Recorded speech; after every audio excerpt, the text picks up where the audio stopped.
Assalamualaikum warahmatullahi wabarakatuh. Innal hamdalillah nahmaduhu wa nasta'inuhu wa nastaghfiruh wa na'udzu billahi min sururi anfusina wa min sayyiati a'malina. Man yahdihillahu fala mudhillalah wa may yudlil fala hadiyalah. Asyhadu an la ilaha illallah wahdahu la syarikalah wa asyhadu anna Muhammadan abduhu wa rasuluh. Ya ayyuhalladzina amanu taqullaha haqqa tuqatih wa la tamutunna illa wa antum muslimun.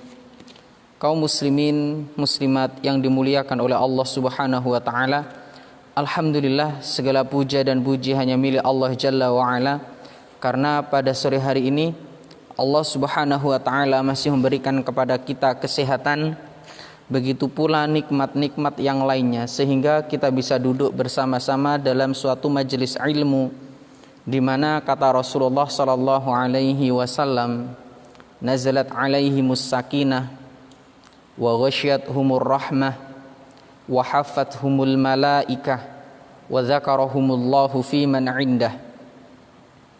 Tidaklah suatu kaum mereka berkumpul di rumah-rumah Allah, yatluna kitab Allah, mereka membaca ayat-ayat Allah, wa yatadarasunahu fima bainahum, mereka saling mempelajari satu dengan yang lain, illa nazalat alaihimus sakinah, maka akan turun ketenangan pada diri mereka, wa ghasyiyatuhumur rahmah, rahmat Allah pun akan dicurahkan kepada mereka, wa haffathumul malaikah wa dzakarahumullahu fi man indah.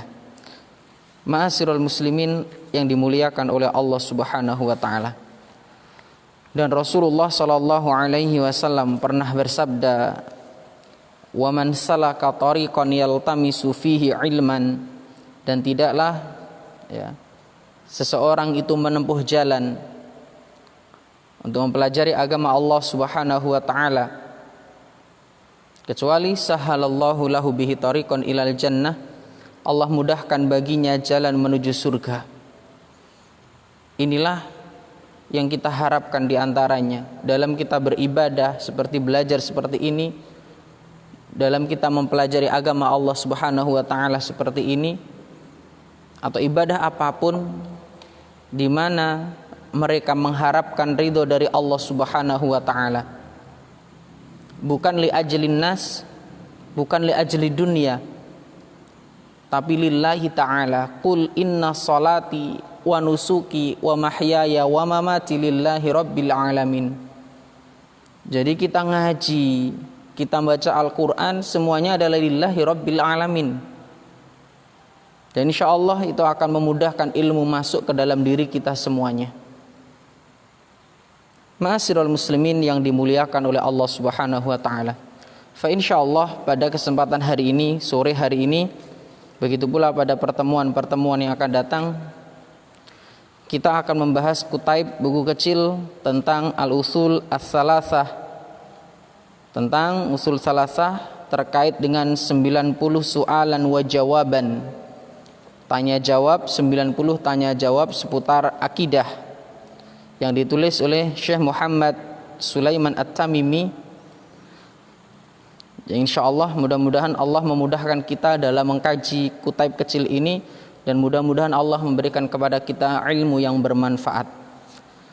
Ikhwani fiddin rahimani wa rahimakumullah, kita mulai membahas kutaib kecil ini di mana beliau muallif memulai dengan bismillahirrahmanirrahim. Ya. Bismillah, dengan nama Allah, ya.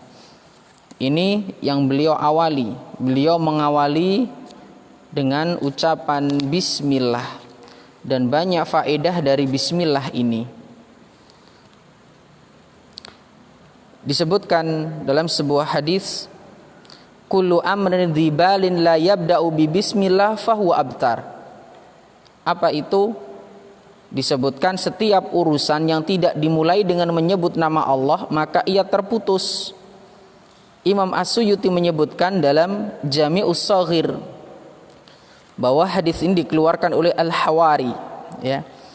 Hadis yang mulia ini menunjukkan bahwasannya beliau memulai dengan bismillah. Kullu amrin, setiap perkara, dzibalin, yang mana tidak di awal, dzibalin la yabda'u bi bismillah, tiap urusan penting yang tidak dimulai dengan menyebut nama Allah, fahuwa abtar, maka terputus.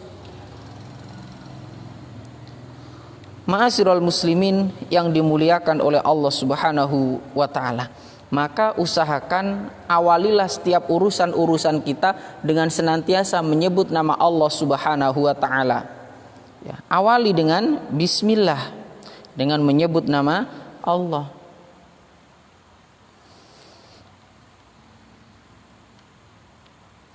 Kemudian kita lanjutkan lafadz Allah di antara nama Allah yang khusus bagi Allah, yang mempunyai arti al-ma'luh, yaitu zat yang disembah dengan penuh kecintaan dan keagungan, di mana seorang menyembah kepada Allah Jalla wa'ala disertai dengan kecintaan, al-mahabbah.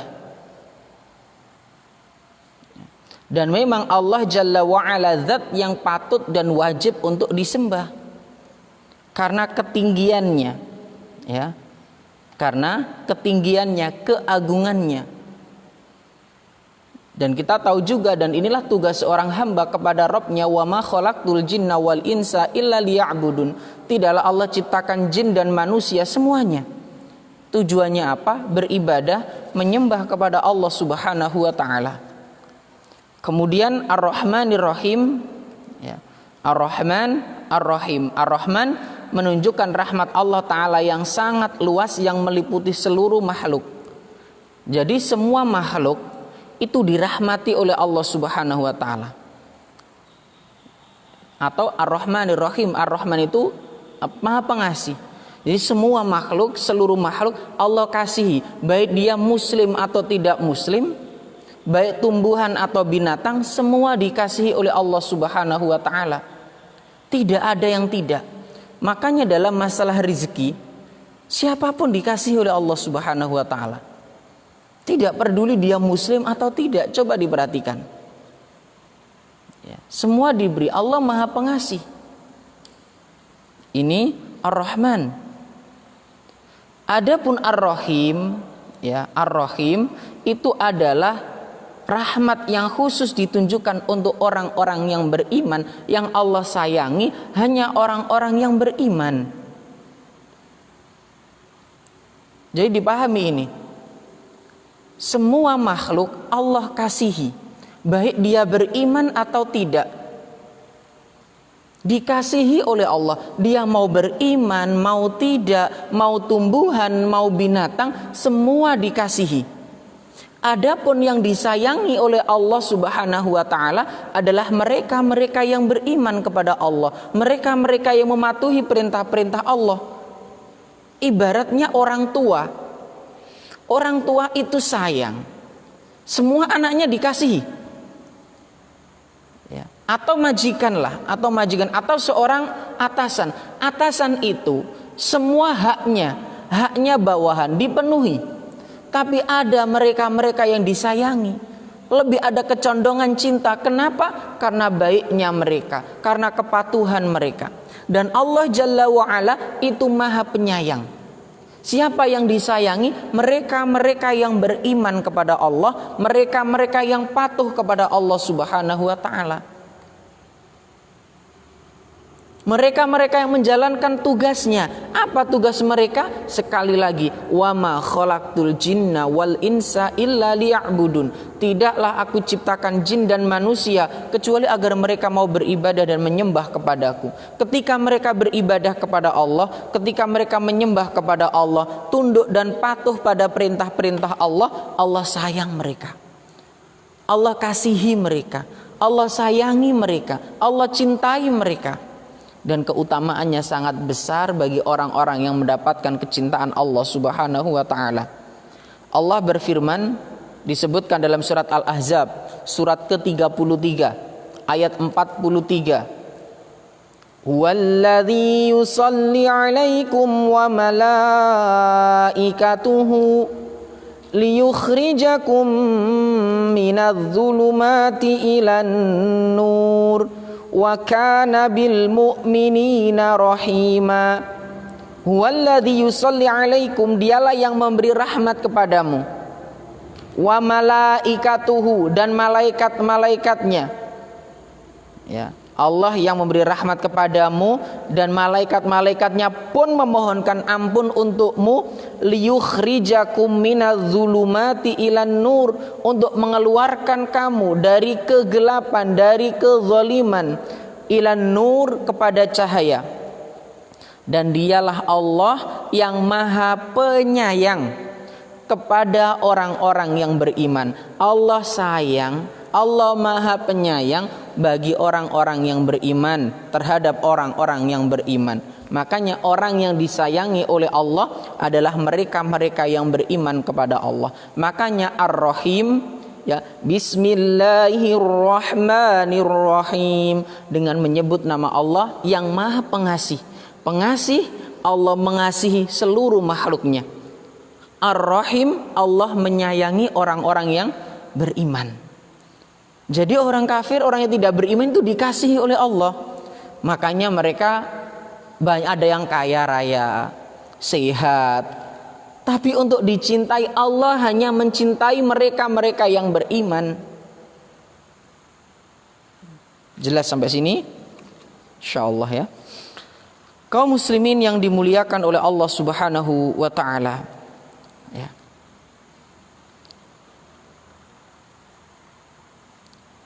Di antara, ya, kenapa mu'alif, penulis kutaib kecil ini atau buku kecil ini mengawali dengan bismillah, di antaranya ada 3 sebab. Yang pertama, mengikuti kitabullah dan kebiasaan para nabi. Dan yang kedua, mengikuti para ulama sebelumnya. Karena dalam menulis kitab mereka mengawali dengan bismillah. Ya, dalam menulis kitab-kitab mereka awali dengan bismillah. Termasuk Nabi mengawali ketika menulis sebuah surat diawali dengan bismillah. Ya. Kemudian yang ketiga juga untuk tabarruk, mengambil keberkahan dengan menyebut nama Allah. Apa keutamaan bismillah ini? Keutamaan dari menyebut nama Allah Subhanahu wa taala ini, yang pertama bahwasanya bismillah itu adalah pembukaan Al-Qur'an. Kita lihat dalam surat-surat termasuk Al-Fatihah, ya, diawali dengan bismillah. Diawali. Dan Rasulullah SAW mengawali surat yang beliau kirim ke raja-raja untuk mengajak mereka masuk Islam dengan lafaz basmalah. Seperti surat yang dituliskan oleh Nabi kita SAW kepada Raja Heraklius, di mana Rasul mengawali dengan Bismillahirrahmanirrahim. Min Muhammadin abdillahi wa rasulihi ila Hiraql azimir Rum, dengan menyebut nama Allah Subhanahu wa taala yang maha pengasih lagi maha penyayang. Min Muhammadin, dari Muhammad bin Abdillah atau Muhammad Abdillah, wa rasulihi ila Hiraql, kepada Raja Heraklius azimir Rum, pembesar Romawi. Jadi Nabi mengawali surat mereka dengan bismillah. Makanya juga kalau kita mau menulis surat itu awali dengan Bismillahirrahmanirrahim. Ini faedah ini, ya. Ketika kita menulis surat awali dengan Bismillahirrahmanirrahim. Ini harus awali dengan bismillah. Sebagaimana Nabi kita Muhammad menulis surat kepada raja-raja yang mau diajak untuk masuk ke dalam agama Islam, beliau awali dengan Bismillahirrahmanirrahim. Dan bismillah, ya, kalau kita tahu banyak faedah di dalamnya. Orang kalau mau makan suruh baca bismillah.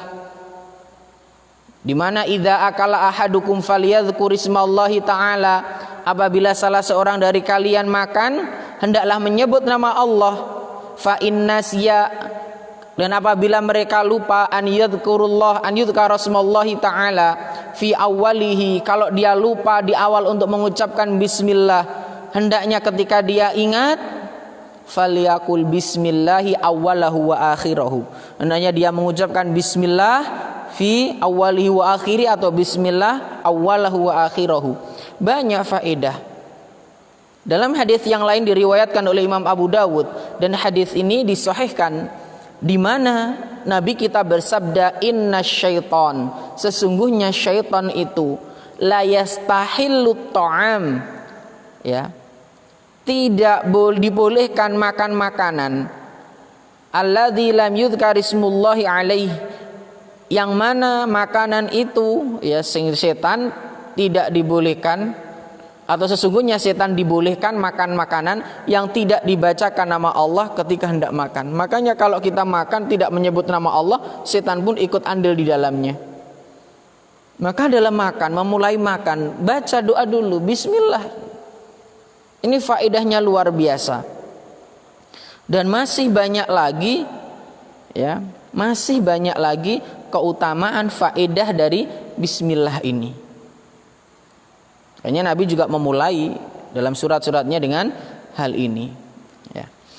Termasuk dalam sebuah hadis dari Ali bin Abi Thalib radhiyallahu an, Nabi kita bersabda, syadru ma baina a'yunil jinni wa aurati bani Adam, penghalang antara mata jin dengan aurat bani Adam. Idza dakhala ahadahumul khala, apabila kalian masuk ke kamar kecil, an yakula, hendaklah mereka mengucapkan bismillah, rawahu Tirmidzi wa sahahahu Albani. Di mana satr, penghalang antara penglihatannya jin, ya, penghalang antara penglihatannya jin dan aurat bani Adam, aurat anak cucu Adam. Ingat Nabi katakan wa aurati bani Adam, aurat bani Adam, anak cucu Adam. Kita semua ini anak cucu Adam, bukan anak cucu siapa? Kera dan semisalnya. La, kita anak cucu Adam. Nabi yang menyebutkan. Kita ulangi, satru ma baina a'yunil jinni wa aurati bani Adam, penghalang antara mata jin, penglihatan jin dengan aurat bani Adam, aurat anak cucu Adam. Idza dakhala ahadahumul khala, apabila kalian masuk ke dalam kamar mandi, an yaqula bismillah, hendaknya mereka mengucapkan bismillah. Ini sebagai penghalang mereka dari apa tadi?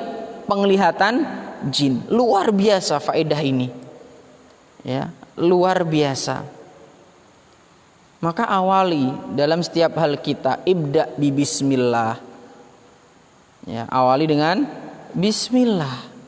Dan penulis Kutaib kecil ini, ya, beliau mengawali dengan bismillahirrahmanirrahim.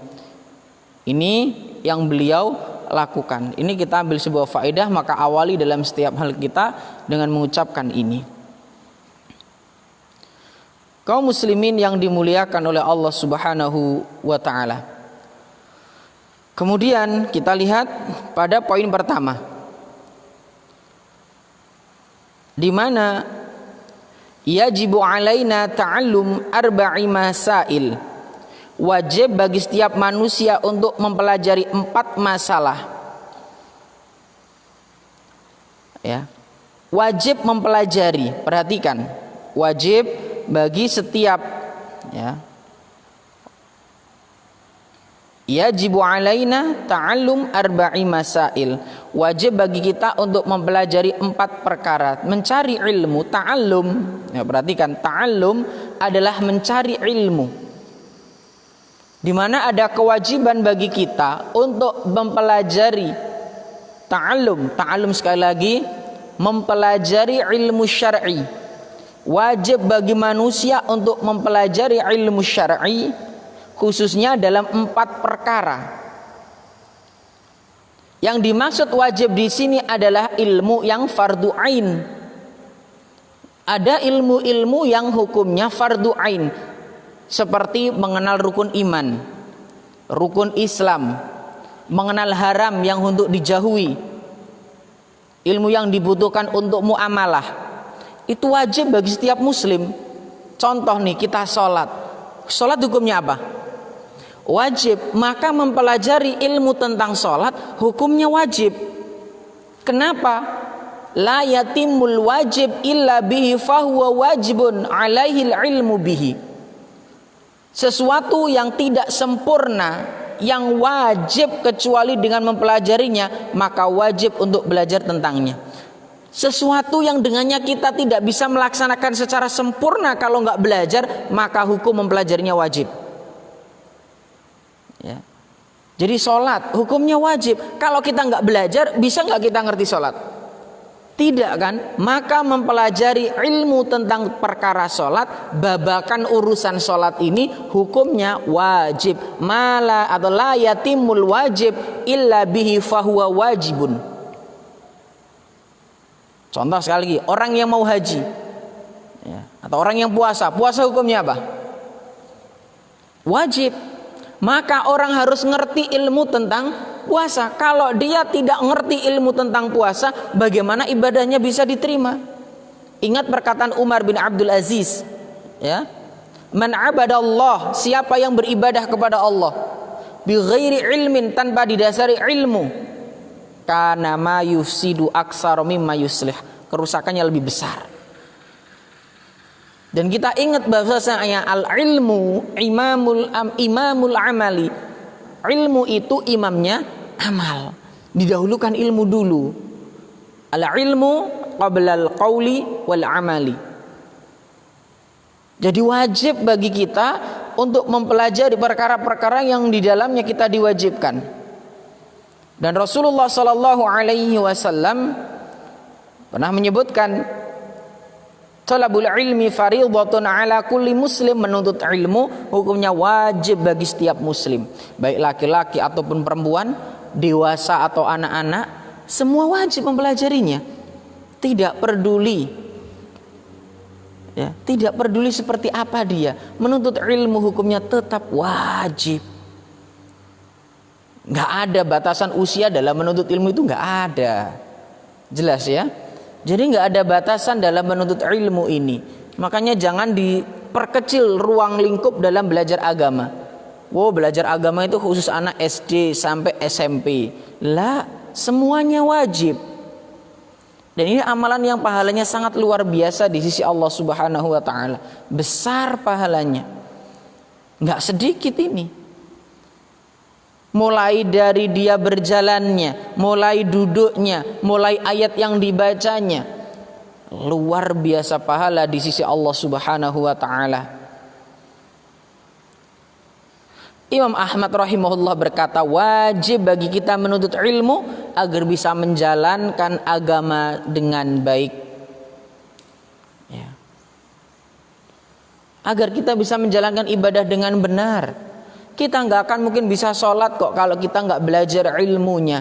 Ingat hadis tentang orang yang bangkrut, orang yang rugi dalam sholatnya, orang yang disuruh ngulangi oleh Nabi kita. Ya, irji fasolli fa innaka lam tusolli, kembalilah ulangi sholatmu, kamu belum sholat. Kenapa demikian? Sholatnya nggak sesuai dengan apa yang Nabi ajarkan. Maka penting kita belajar agama ini. Kalau kita memahami agama ini harus sesuai dengan apa yang diajarkan oleh Nabi kita sallallahu alaihi wasallam. Karena Nabi yang Allah utus di muka bumi ini untuk menyampaikan risalah dari Allah Subhanahu wa taala. Kenapa kita harus mempelajari agama? Tadi kita katakan, Umar bin Abdul Aziz mengatakan, man abadallah, siapa yang beribadah kepada Allah bi ghairi ilmin, tanpa didasari ilmu, kana ma yufsidu aksar mimma yuslih, kerusakannya lebih besar. Orang bangun rumah nggak punya ilmunya, nggak ngerti tata bangunan, nggak ngerti campuran semennya, roboh rumah ini, rugi tambahan. Ya. Sepeda motor kita rusak, mobil kita rusak, kemudian kita bawa kepada orang, Pak dandakno Pak, motorku ini rusak, wes tak dandanani, sedangkan dia nggak ngerti ilmu tentang permesinan, perbengkelan, rusak motor ini, rusak mobil ini. Bawa pada ahlinya yang ngerti ilmu masalah ini, ya, bawa kepada mereka, tanyakan kepada mereka, baru bisa. Dokter, nah dokter ini Kita sakit, kita bawa ke orang yang bukan ahli medis, bukan kesehatan, rusak nantinya. Ngawur mereka. Makanya sekali lagi, orang yang nggak bisa ilmu kedokteran kemudian sok ngerti ilmu kedokteran akan merusak orang.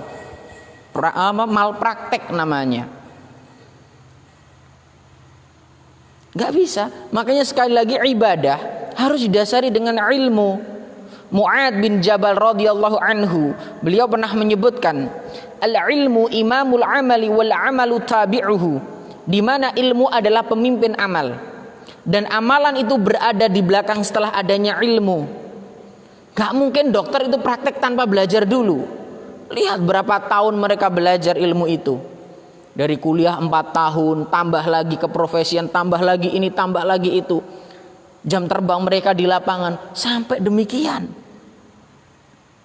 Seorang perawat juga demikian, seorang bidan juga demikian. Sekian tahun mereka belajar, prakteknya sekian. Benar amal, dan amal itu tabi'uhu, amal itu di belakangnya setelah adanya ilmu. Kalau enggak, waduh, rusak yang ada. Ya, rusak nantinya. Termasuk dalam beribadah kepada Allah didasari ilmu, enggak amal sih. Ilmu ngerti yo, ilmune piye, amal no. Ojo amal gak ngerti ilmune, ngawur nanti. Ya, ini harus dipahami.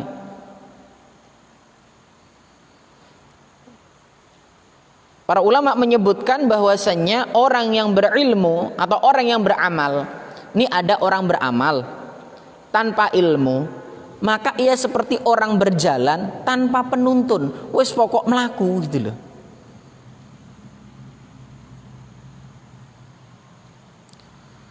Disebutkan kata beliau, al-amil bila ilmin, orang yang beramal bila ilmin tanpa didasari ilmu, kasairi bila dalil, seperti orang yang berjalan tanpa ada penuntun, wa ma'lumun, dan bisa dipahami, anna ataba mislin hada aqrabi min salamatihi wa in kuddira salamatuh ittifaqan nadiran wa huwa ghairu mahmudin bal madhmumun 'indal uqala.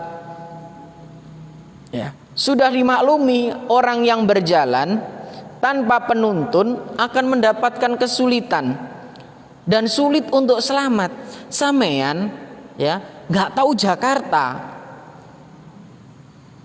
gak ngerti jalur ono numpak opo, kemudian pokok budal, lebih cepat sampai apa lama? Lama. Ya, bisa nyampe tempat atau tidak belum paham karena dia nggak ngerti jalur. Makanya orang yang beramal tanpa ilmu ya mirip seperti ini. Maka diusahakan berilmu dulu. Nasihat Imam Asy-Syafi'i dan lain-lain, berilmu dulu, yuk berilmu dulu sebelum beramal. Makanya penulis kitab ini menulis ya, yajibu alaina ta'allum, belajar, mempelajari.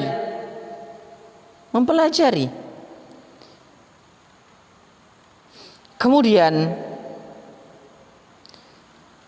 kita tahu keutamaan ilmu agama sangat luar biasa.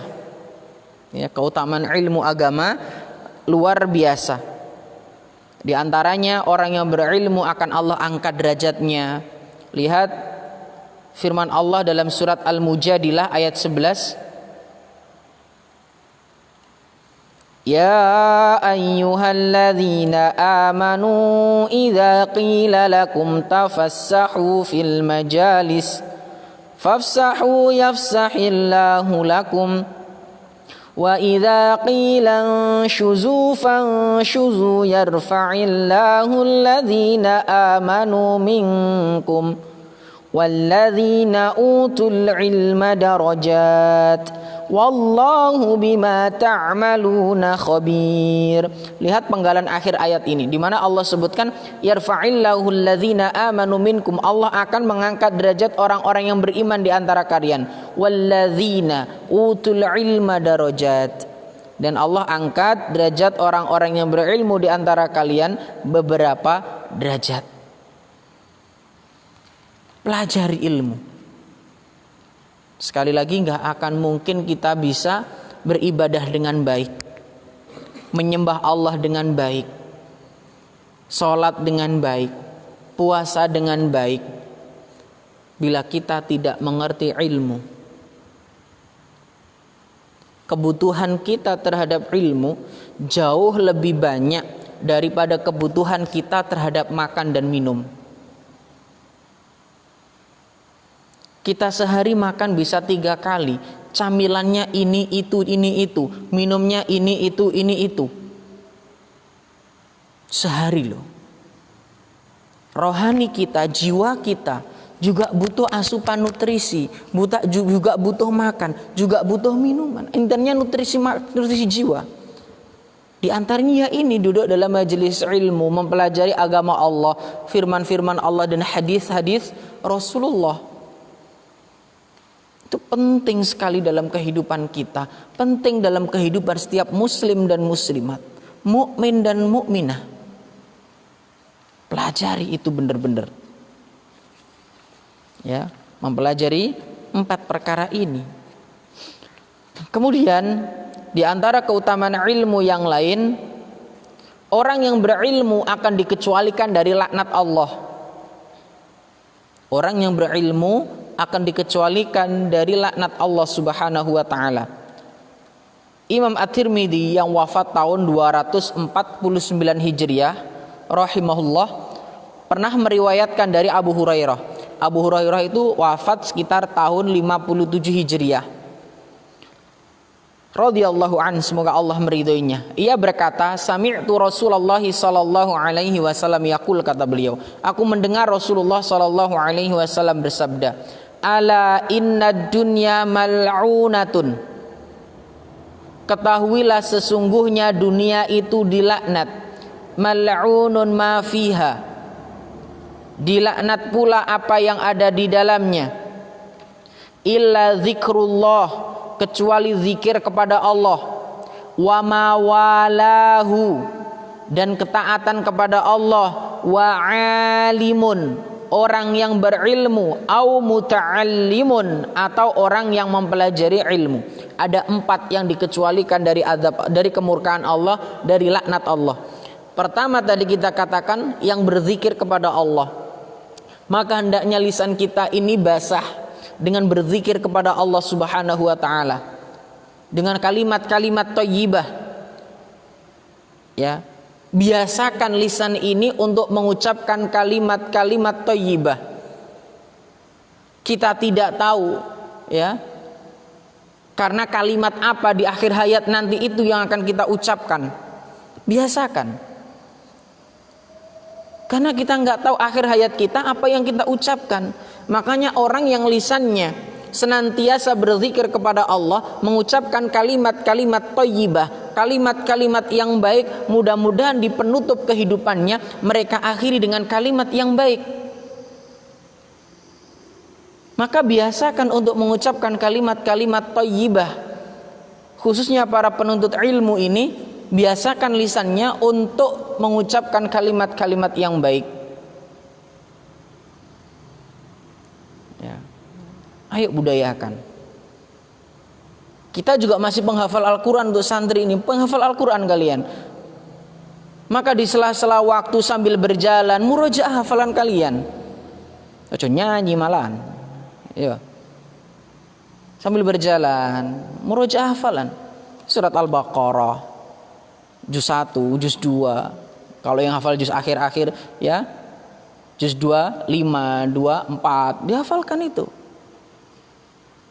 Sambil berjalan, a'udzu billahi minasyaitonir rajim, bismillahirrahmanirrahim, alif lam mim, dzalikal kitabu la raiba fihi, hudan lil muttaqin, alladzina yu'minuna bil ghaibi wa yuqimunas shalah.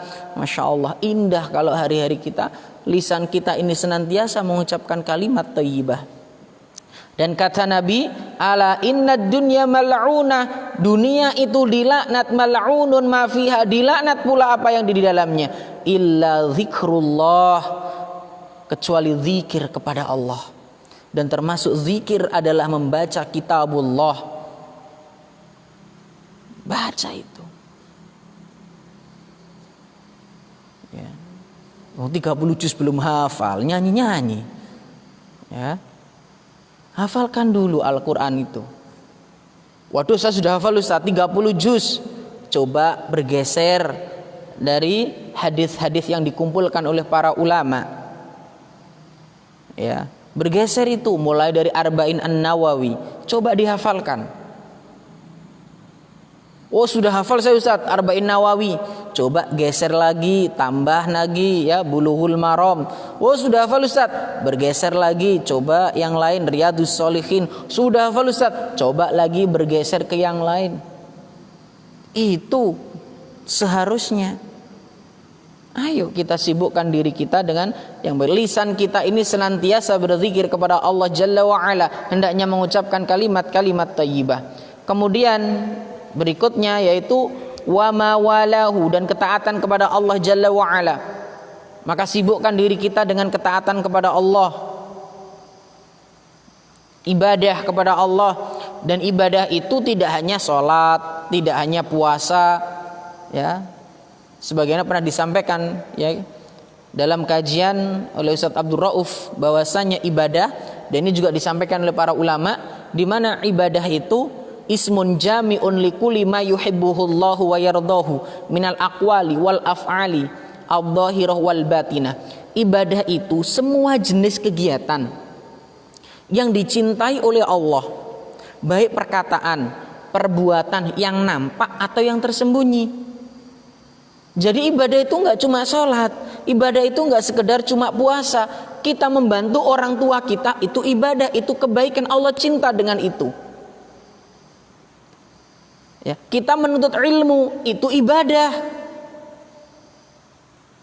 Kita tersenyum, ibadah enggak? Ibadah.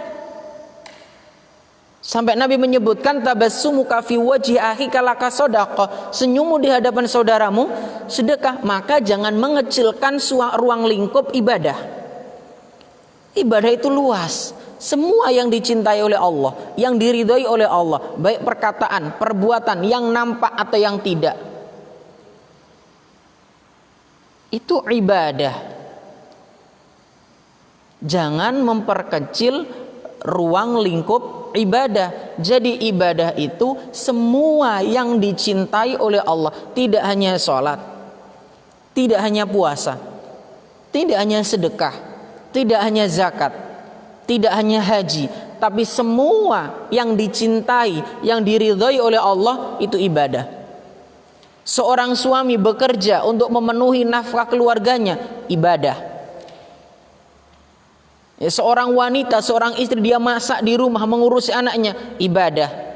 Kita meninggal, ada nih kita jalan, ada batu di tengah jalan, kita singkirkan, itu ibadah. Dan ini bagian dari iman. Al-imanu bid'un wa sab'una su'bah. Fa'alaha qawlu la ilaha illallah, fa'adnaha imatatul adha anit tariq. Ya. Malu ibadah.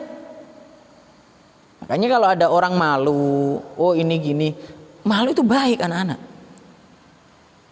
Ya, malu itu baik. Ada orang maksiat nggak punya malu, naudzubillah.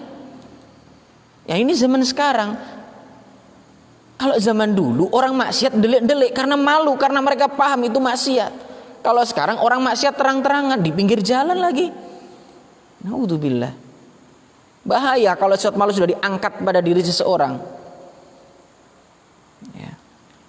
Ini. Kemudian yang ketiga tadi, orang yang dikecualikan dari laknat Allah, alimun, orang yang berilmu. Dan gak mungkin orang itu berilmu kalau gak mempelajari ilmu. Nah ini dua hal yang luar biasa. Alimun au muta'allimun, orang yang berilmu dan orang yang mempelajari ilmu. Kira-kira kalian sudah masuk yang berilmu atau yang mempelajari ilmu? Mempelajari. Tak pikir sudah alim, orang yang berilmu, nggak gelem ngaji nih terusan. Kita muta'allimun, kita orang yang mempelajari ilmu, maka ayo bersemangat dalam mempelajari ilmu.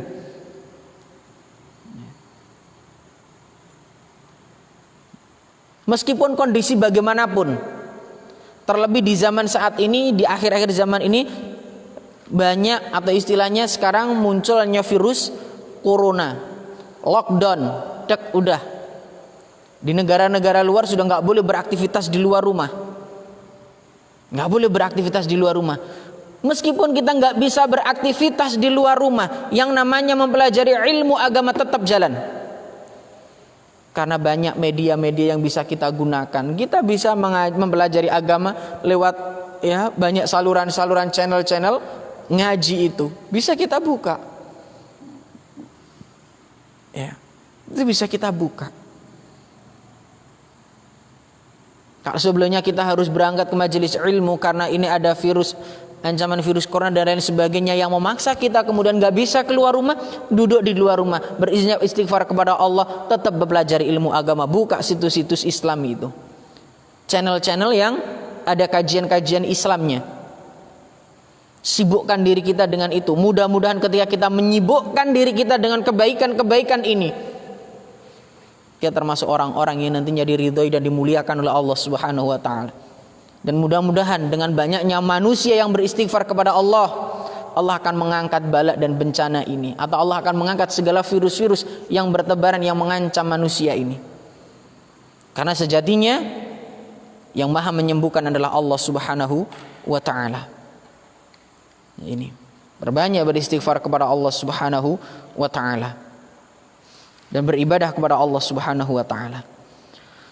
Jadi orang-orang yang berilmu, orang-orang yang mempelajari ilmu, mereka dikecualikan dari laknat Allah Subhanahu wa taala. Maka saya sarankan, ayo kita sering-sering, ayo semangat belajar untuk ilmu agama. Ojo rog-rog asem. Ya, belajar agama hanya musim-musiman. Kayak konser aja. Belajar agama itu terus. Ya, terus kita belajar. Imam Ahmad ketika ditanya ilamata, sampai kapan ya Imam engkau akan mempelajari agama? Sampai kapan? Beliau mengatakan sampai meninggal dunia. Ini harus kita terapkan. Imam Asy-Syafi'i juga terus belajar. Lihat beliau, Masya Allah, Imam Syafi'i teladan bagi kita. Di usia 7 tahun sudah hafal Al-Quran. Itu Imam Asy-Syafi'i, yang madhab beliau dianut oleh masyarakat atau bangsa ini, di negara ini. Beliau teladan bagi kita. Teladan bagi kita. Di usia beliau 7 tahun dia sudah hafal Al-Quran. Di usia 10 tahun sudah hafal Muwatta Imam Malik. Teladan bagi kita. Sampai usia sekarang ini mungkin sudah berapa juz yang kita hafal. Kalau sholat ya bacaannya itu aja. Ya, habis Al-Fatihah, kalau enggak inna a'tainakal kautsar, kalau enggak gitu qul huwallahu ahad, kalau enggak gitu wal asr, kalau enggak gitu idza jaa nasrullahi wal fath. Cobalah sekali-kali yang panjang gitu loh. Bacaan Al-Qur'an itu akan lebih luar biasa dahsyat manakala dibaca dalam sholat. Ya, luar biasa ini. Tapi nek sholat jamaah dadi imam, ya surat Al-Baqarah aja diwaca kabeh. Ya, aja diwaca kabeh.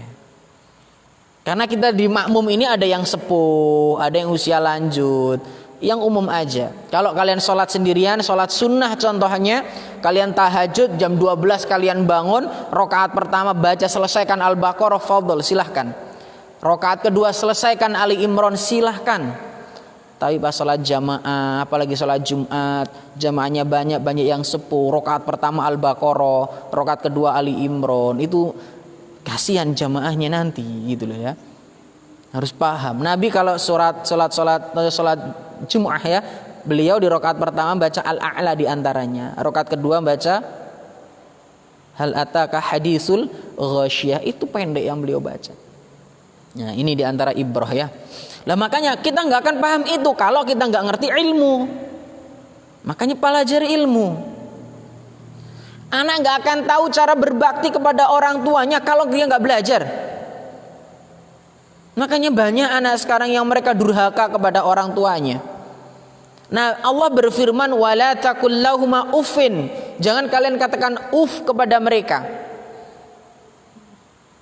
Ini ibrah. Ya. Makanya ayo belajar. Kaum muslimin yang dimuliakan oleh Allah Subhanahu wa taala.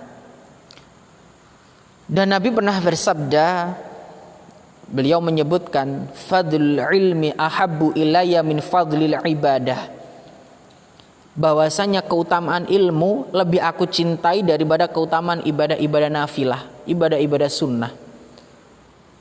Karena menuntut ilmu sekali lagi hukumnya wajib. Kalau ibadah sunnah ya tetap sunnah gitu loh. Menuntut ilmu hukumnya wajib.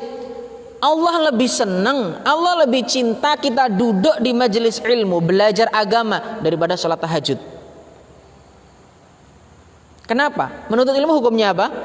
Wajib. Sholat tahajud sunnah. Jelas di sini.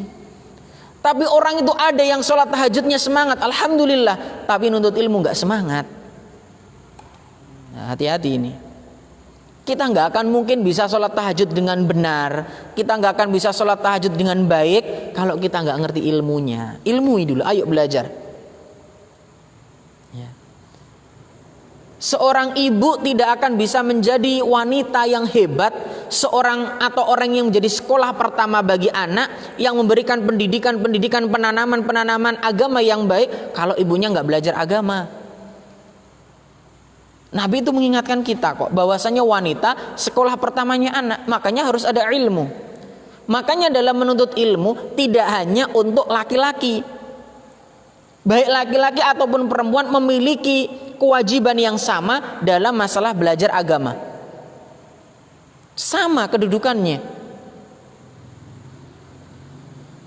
Kedudukan mereka sama. Gak ada bedanya. Ini. Ya. Karena gak mungkin wanita itu bisa menjadi ibu yang hebat bagi anak-anak mereka kalau mereka gak paham agama. Makanya seorang anak itu akan senantiasa mendoakan orang tuanya, Rabbighfirli wa liwalidayya warhamhuma kama rabbayani shaghira. Gak akan bisa mendoakan kalau gak diajari ibunya. Makanya saya nasihatkan kepada kalian semua, anak-anak ya, termasuk pada kaum muslimin yang dimuliakan oleh Allah Subhanahu wa taala. Pahala yang besar bagi orang tua ketika mereka mengajari keluarganya surat Al-Fatihah. Kalau bisa yang mengajari anak Al-Fatihah itu ibunya atau bapaknya. Karena Al-Fatihah ini akan terus dibaca oleh anak. Sepanjang dia hidup, dia akan membaca Al-Fatihah. Bayangkan berapa pahala yang akan dikumpulkan. Makanya kalau bisa seorang bapak, seorang ibu, mereka yang menjadi pengajar bagi anaknya ketika masih belajar surat Al-Fatihah. Ayo kita baca Bismillahirrahmanirrahim. Alhamdulillahi rabbil alamin. Ajari anak ini dengan Al-Fatihah. Karena itu yang akan terus mereka baca dalam sholat mereka, dalam keseharian mereka. Dalam sholat wajib berapa kali mereka baca. Maka kalau bisa orang tuanya yang mengajarkan ini semua, bukan orang lain. Karena ini ladang pahala bagi orang tuanya. Ladang pahala sekali lagi. Alhamdulillahi rabbil alamin. Ar-Rahmanir-Rahim. Maliki yaumiddin. Iyyaka na'budu wa iyyaka nasta'in. Bayangkan berapa pahala yang dikumpulkan oleh orang tua. Makanya orang tua harus bisa memberikan contoh yang baik, teladan yang baik. Dan orang inilah yang disebut alimun, memiliki ilmu, muta'allimun. Ya, mereka mempelajari ilmu dan menjadi sebuah kebaikan bagi mereka. Dan sekali lagi, menuntut ilmu lebih baik daripada ibadah sunnah. Maka bersemangatlah dalam mempelajari ilmu. Kita semangat tahajud baik, semangat sholat duha baik. Tapi ada yang lebih baik daripada sholat tahajud, daripada sholat duha. Apa itu? Mempelajari ilmu agama. Ada yang lebih baik daripada sholat tahajud itu. Ada yang lebih baik dari salat duha itu, yaitu duduknya kita, kumpulnya kita mempelajari agama Allah Subhanahu wa taala. Dengan itu kita bisa beribadah dengan baik, dengan itu kita bisa salat dengan baik, dengan itu kita bisa puasa dengan baik. Ayo pelajari agama ini. Ma'asyiral muslimin yang dimuliakan oleh Allah Subhanahu wa taala. Kemudian Rasulullah juga pernah bersabda, "An-nasu ma'adinu kama'adinil fiddati wadh-dhahabi." Manusia itu ibarat logam dari emas dan perak. Khiyaruhum fil jahiliyah, khiyaruhum fil islami idza faquhu. Orang yang terbaik ketika jahiliyah akan menjadi terbaik ketika Islam jika mereka berilmu. Lihat, jika mereka berilmu, maka jadilah orang-orang yang berilmu. Jadilah orang-orang yang berilmu, khususnya ilmu agama, di mana seorang bisa beribadah kepada Allah Jalla wa'ala. Jangan bangga, sekali lagi jangan bangga ketika kita bisa ilmu-ilmu dunia dengan khatam dengan baik, sedangkan ilmu agama nol besar. Kita urusan dunia khatam, urusan akhirat kita nggak tahu. Jangan bangga, sekali lagi. Ya. Jangan sampai ini urusan dunia 100, urusan akhirat ibadah nol besar. Urusan dunia S3, urusan ibadah TK nol kecil. Na'udzubillah ini. Ingat yang akan bermanfaat bagi kita. Ilmu dunia bermanfaat, na'am bermanfaat bagi urusan dunia kita. Sepakat? Sepakat ini. Urusan akhirat kita, agama kita yang akan bermain di sana. Ya, maka ayo pelajari agama ini. Ya. Dan Nabi pernah bersabda, "Man ghada ilal masjid la yuridu illa an yata'allama khairan aw yu'allimahu kana lahu ka ajri hajin tamman hajjatuhu." Bagi kita semua, yuk kita belajar, berangkat ke rumah-rumah Allah, pelajari agama Allah Subhanahu wa taala. Karena dalam sebuah hadis yang diriwayatkan oleh Imam At-Tabrani dalam Al-Mu'jam Al-Kabir, ya. Hadis ini hasan sahih. Siapa yang berangkat ke masjid yang dia inginkan hanyalah untuk belajar kebaikan dan dengan mengajarkan kebaikan, dia berangkat untuk belajar kebaikan dan mengajarkan kebaikan, maka ma'asyiral muslimin yang berbahagia, ia akan mendapatkan pahala haji yang sempurna pahala hajinya. Maka orang yang berangkat ke masjid, dia duduk sekian menit, duduk sekian jam, dia niatkan untuk belajar agama, maka dia akan mendapatkan pahala haji sempurna hajinya. Siapa yang berangkat ke masjid yang dia inginkan hanyalah untuk belajar kebaikan atau mengajarkan kebaikan, ia akan mendapatkan pahala haji yang sempurna pahalanya. Pahami ini. Dan ya, Nabi pernah bersabda, hadis ini diriwayatkan dari Abu Ya'la, "Sahibul ilm, ahlu ilmi, orang yang memiliki ilmu akan dimintakan ampun kulla syai'in, semua, hattal haut fil bahri, sampai ikan yang ada di lautan semuanya akan memintakan ampun bagi orang-orang yang berilmu." Maka ayo belajar agama, pelajari agama ini. Usia tidak menghalangi kita untuk berhenti dari belajar ilmu agama. Strata kedudukan dunia tidak menghalangi kita untuk belajar agama. Karena menuntut ilmu fardhatun ala kulli muslim, kata Nabi, wajib bagi setiap muslim. Berapapun usianya, apapun jenis kelaminnya, seberapa tinggi strata dan kedudukannya di dunia, mereka semua wajib menuntut ilmu agama. Agar apa? Agar mereka bisa beribadah kepada Allah Subhanahu wa ta'ala, agar mereka bisa beribadah kepada Allah Jalla wa ala. Wallahu ta'ala alam bisawab. Insyaallah kita akan lanjutkan ya. Pada pertemuan yang akan datang kita masih masuk pada poin yang pertama, dan poin yang pertama masih panjang, belum selesai ya. Dan minggu depan atau besok kita akan lanjutkan tentang poin pertama, ilmu yang harus kita pelajari, yaitu ma'rifatullah, ma'rifatu nabiyhi, wa ma'rifatu dinil Islam bil adillah. Ilmu yang harus pelajari ini diantaranya. Kemudian juga nanti akan kita bahas al-amalu bihi, ad-da'watu ilaihi, kemudian as-sabru 'alal adza fihi. Insyaallah akan kita lanjutkan pada pertemuan yang akan datang. Mudah-mudahan pembahasan sebagai pembuka kajian kita pada kutaib kecil ini, buku kecil ini bermanfaat bagi kita semua, dan mudah-mudahan kita diberikan keistiqomahan oleh Allah Subhanahu wa taala. Ingat, ta'allum, belajar ilmu agama, mempelajari ilmu syar'i wajib bagi setiap muslim, laki-laki atau perempuan, kecil ataupun dewasa, semua wajib mempelajari ilmu agama. Wahidu da'wana alhamdulillahirabbil alamin. Kita akhiri dan kita tutup dengan doa kafaratul majlis. Subhanakallahumma wa bihamdika asyhadu an la ilaha illa anta astaghfiruka wa atubu ilaik. Walhamdulillahirabbil alamin. Assalamualaikum warahmatullahi wabarakatuh.